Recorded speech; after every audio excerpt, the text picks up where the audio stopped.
G'day camper. Today we're talking about gazebos versus awnings. Which is the right decision for your camping setup? Truth is, I actually really like gazebos. This gazebo is a Wanderer heavy duty model from BCF. They retail at $199 club price, but this one's actually wearing a Ridge Rider canopy. We'll come back to that a little bit later. The awning is an XTM 270.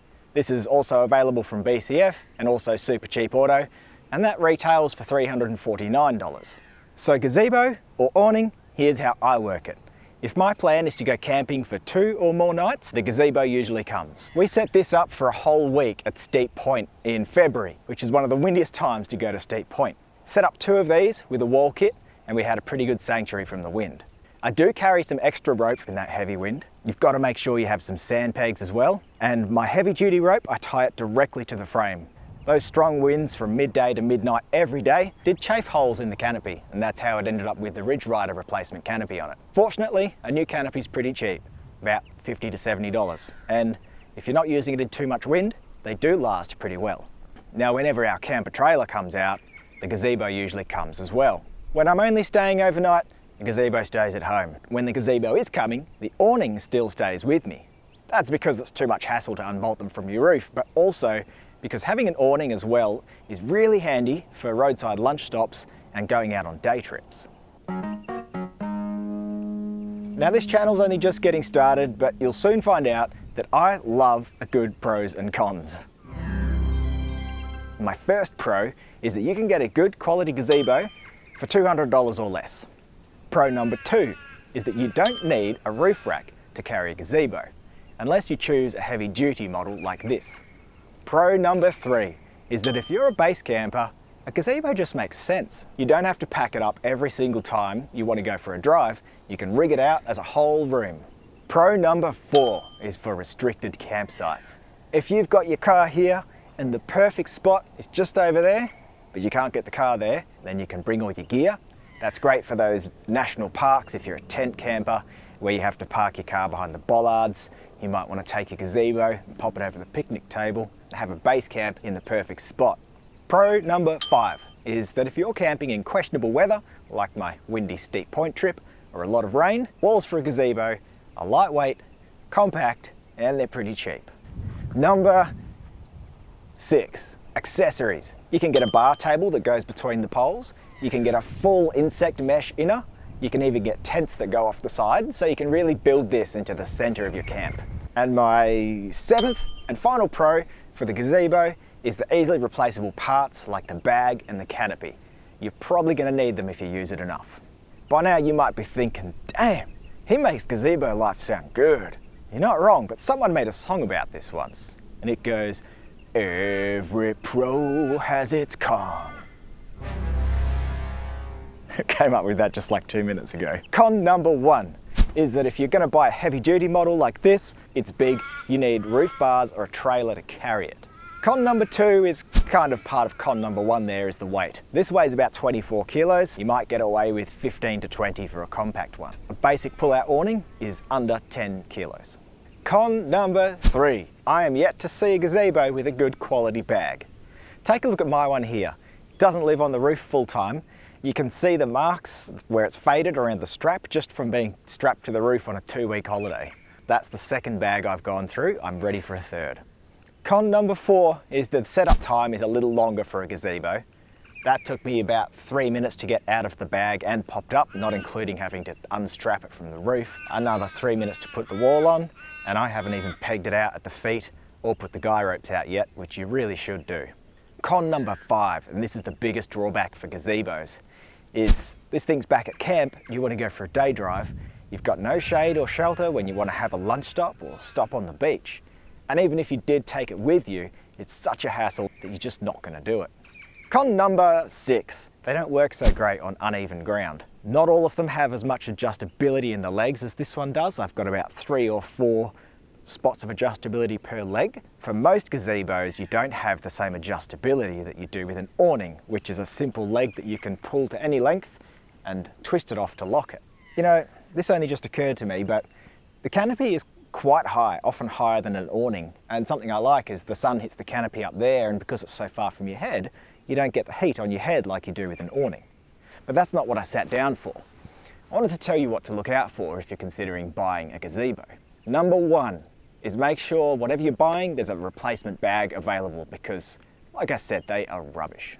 Number two, whatever you're thinking of buying should be over $150. Somewhere in that $150 to $200 range will get you a pretty good quality gazebo. Anything north of there, you're just paying for a bit extra attention to detail to stop water pooling. There might be lights available in the canopy, so you're really just getting frills and features above that $200 mark. You want to look for a powder-coated steel frame, big, thick, sturdy plastic joints, solid thumb locking mechanisms. Also look for seam sealing tape wherever there's any stitching. Make sure there's double thickness around each corner and the center pole. And again, make sure you can find a replacement canopy for that. Well, I hope you're ready for some juicy pros for the awning. Pro number one, wherever your car is, there's shade. As I said with the gazebo, you wouldn't get that thing down from your roof for a quick lunch stop, but the awning, 2 minutes, open it up, lots of shade. Pro number two is that even the most basic, dirt cheap awning is actually good quality these days. Can't say the same for a gazebo, but if you go to 4-wheel drive supercenter and spend $100, you've got about 6 square meters of shade, basic awning, but that thing is reliable as anything. Pro number three is the legs are fully adjustable. On a basic dirt cheap awning, 2 legs fully adjustable. If you spend a bit more and get like a freestanding, well, it's freestanding, no legs. You don't have to worry about that uneven ground at all. Pro number four is that replacement arms and legs are generally very cheap and easily available. Pro number five is that once you've got your awning installed, there's no lifting up and down off a roof or off a trailer, just unzip and off you go. And pro number six, we mentioned this a bit with the gazebo before, but at under 10 kilos for a basic awning, it is a lot lighter than a gazebo. All right, call me Nelly, because it's time to get negative with a few cons. Con number one, you need roof bars or a roof rack to mount your awning, which costs 3 times as much as the awning itself. Con number two, you can usually get walls, but they're heavy, bulky, take a lot of time to set up and a lot of time to pack down if you just want to pack up quick and go for a day trip.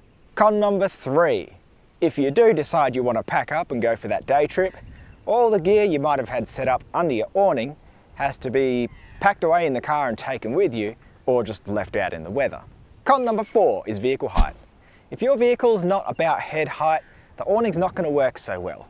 Sure, you can raise the legs to tilt it back, but still, as you try and go towards the doors here, you're going to have to be ducking down. Con number five is that the awning is best remaining installed on your roof. It's a bit too much hassle to put it on and take it off every time. And so that means extra weight, extra wind drag, extra wind noise, and extra fuel consumption by carrying one. What to look for when you're buying an awning? One of the first things I'd consider is, can you get a replacement bag? Because it stays attached to your vehicle all the time, and if your vehicle spends a lot of time parked in the sun, the bag's going to deteriorate after a while. Personally, I'll always make sure I can get replacement arms and legs, because twice in the past I've been setting up my awning and out of nowhere a gust of wind has taken it, folded it over the roof and bent the arms. And these arms and legs do not like to bend back. They're aluminium, as soon as you try to bend them, they just snap. With an awning, canopies seem to be pretty durable. They don't wear through. As long as you look after them and dry them off if you've been camping in the wet, that will outlast the rest of the awning. Just make sure you inspect the canopy for seam sealing tape wherever there's stitching. That's really all you need to know if you're looking to buy an awning. So if I were new to camping and looking to choose a shelter, here's what I'd do. First, I'd consider the height of my vehicle. If it's not taller than head height, I'd be going for a gazebo. Either a compact one I can stash in the back, or be getting roof bars for the vehicle so I can carry a heavy duty one up there. If my vehicle is taller than head height, now I'm weighing up whether I want roof racks for anything other than just mounting an awning. Do I want to carry a kayak, or put a push bike up there, or a luggage pod, or even a rooftop tent? It's simply not worth spending 3 times the cost of an awning for roof bars just so you can mount the awning if you're not going to use them for any other purpose. Again, I'm choosing the gazebo. If my vehicle is taller than head height and I do want the roof racks, I'm going for a basic pull-out awning first. The awning is $100 or less, weighs under 10 kilos, and gives me a good starting point to figure out how I like to camp. Then, if I decide I want to go the gazebo for a base camp option down the track, the awning on the side of the vehicle is still going to get plenty of use for those day trips and lunch stops. It's really like anything. Both of these have their place, but I can't go past the gazebo for the perfect base camp option. Which do you prefer? Make sure you pop a comment down below with your opinion and experience, and you might just be helping a fellow camper in the future.